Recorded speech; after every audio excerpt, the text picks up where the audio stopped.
তালের কত আইটেম বন্ধুরা, তার সাথে তালের কেকও বানিয়ে ফেলেছি বন্ধুরা। কি সুন্দর হয়েছে দেখুন, তালের কেক।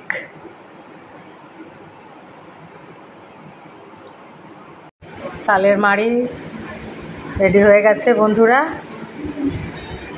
এর সাথে তৈরি করব আমি তালের বড়া রেসিপি বন্ধুরা। তালের রস, তার সাথে দিয়েছি গমের আটা আর ময়দা আর চিনি বন্ধুরা। আজ গুড় নেই, তাই আমি চিনি দিয়ে বড়াটা তৈরি করব। আমি আটাটা মেখে নেব ভালোভাবে। বড়ার আটা মাখা হয়ে গেছে বন্ধুরা, খুব সুন্দর হয়েছে। এরপরে আটাকে আমি 5-6 ঘন্টা রেস্ট রেখে দেবো বন্ধুরা, তারপরে বড়া তৈরি করব। খুব সুন্দর হবে বড়া বন্ধুরা।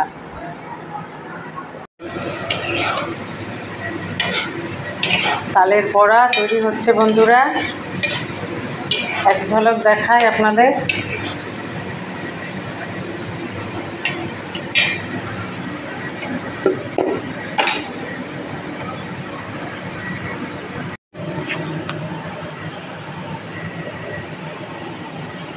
তো বন্ধুরা, রেডি হয়ে গেছে আমার কয়েকটা মালপোয়া আর তালের বড়া। তো বন্ধুরা, আপনাদের যদি পছন্দ হয়ে থাকে লাইক, কমেন্ট, শেয়ার করে সাবস্ক্রাইব করে সাই কিচেনের পাশে থাকবেন বন্ধুরা। সকলে সুস্থ থাকবেন, ভালো থাকবেন।